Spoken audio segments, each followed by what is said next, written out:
Hi everyone, we are beginning back up our March Madness. We finished one bracket and the winner was Duck at the Door. So now I'm going to be introducing our two other stories for our next bracket. So we're going to read these together. I'm just going to show you the pictures because I really want you to focus on the content, the setting, the characters, the plot, the illustrations or pictures. So that's what I'm going to be doing for the next 2 days, showing you one book from the bracket and then another book, and then we are going to vote. Very, very exciting. So this book is When I Woke Up, I Was a Hippopotamus. Let's see what this story has in store for us. So far, you can see that there's lots of color. I think we're really gonna enjoy this book. When I Woke Up, I Was a Hippopotamus by Tom McRae and Ross Collins. When I woke up, I was a hippopotamus. Yawning in the morning, I raised up my sleepy head, then took one look out of the window and got straight back into bed. I like how for hippopotamus, they colored it in, and that was really cool.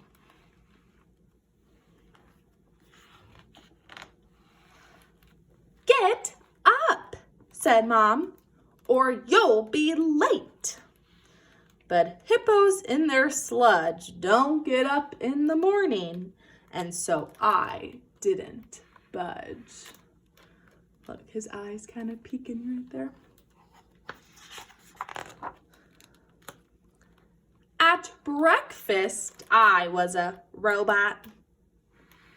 My tummy wasn't hungry. I wasn't programmed how to eat. My mouth was made of metal, like my nose and knees and feet. Quick, quick, said Dad. Come on, eat up. We've really got to scoot. But robots can't eat cornflakes. Dad's words did not compute. I love this picture because the robot, he's eating pizza or toast, and we have some cereal, and then the cat. Oh my gosh, so silly. When it was time to go to school, I was a statue. I couldn't move a muscle. I couldn't blink an eye. I couldn't lift a finger. I couldn't breathe a sigh. Mom pushed, then pulled. Dad pulled, then pushed. They heaved with all their might. But my legs were made of granite, and my feet were stuck down tight. Oh, the parents, they're struggling, moving their kid as a statue. Does anyone know what statue this is? It's a Statue of Liberty in New York City. When I got to school, I was a monkey. A cheeky little monkey thought a table was a tree. I had to climb up upon it just to see what I could see. I couldn't sit and listen, and my work was rather slack. And when the teacher told me off, I told her off right back. This monkey is making all sorts of trouble. What is he hanging on? Kind of looks like a light post or something. When it was playtime, I was a monster. A scritchy, scratchy monster with 10 scritchy, scratchy claws. I had 50 scritchy, scratchy teeth in my scritchy, scratchy jaws. The girls all screamed, the boys all ran. My mouth went munchy crunch. Then teacher told me off again, so I had her for my lunch. How many eyes does the monster have? Let's count. 1, 2, 3, 4, 5, 6, 7, 8, 9, 10. When it was time to go home, I was a rocket ship. Psh. I zoomed up out of orbit. Countdown. 5, 4, 3, 2, 1. I was nearly reaching light speed. Poor old Dad had to run. My pistons pumped. My jetpacks jumped, all full of super fuel. I had to get to Planet Home and far from Planet School. Look at that's his dad running. When I was in the bedroom, I was a giant. My hands were huge as houses. My beard was big and blue. I was hunting for a human to put in my human stew. I was crashing round my bedroom. Well, that's just how giants play. We're big and loud and noisy. We don't know another way. But Mom and Dad weren't happy, and they yelled out, "Keep it down!" But my giant feet were busy as they crushed a tiny town.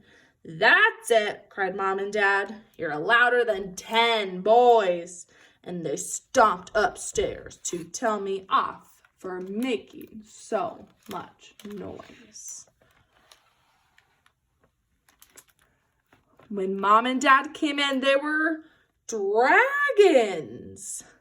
I like how the author suddenly goes, when Mom and Dad. So they just changed from the main character to Mom and Dad.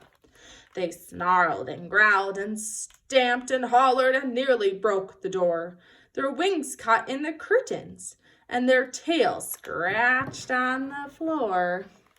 Dad blew a giant smoke ring with an angry rumbling cough. Mom wagged a scaly finger. Then they really told me off. Told me off means to be sassy. I stared up at my Mom and Dad and didn't feel so brave. I was having fun pretending, but I didn't mean to misbehave. "Of all the wondrous things," said Mom, "that you pretend to be, why can't you be a nice thing?" So I pretended I was. I like this point of the story because they bring up, why can't you pretend to be a nice thing? Because when you think of all these things that he's changing into, they're all kind of mean and scary. Me! We had a lovely evening. I helped my dad with tea. Then I read my mom a story as I sat upon her knee. At bath time we played pirates and we plotted pirate schemes. Then I snuggled in my blanket and dreamed amazing dreams. Look what he's dreaming. It's everything that he wanted to turn into. And here's kind of all the scary things that he wanted to turn into. The end. I hope you enjoyed. When I woke up, I was a hippopotamus. This story was super, super, super fun to read.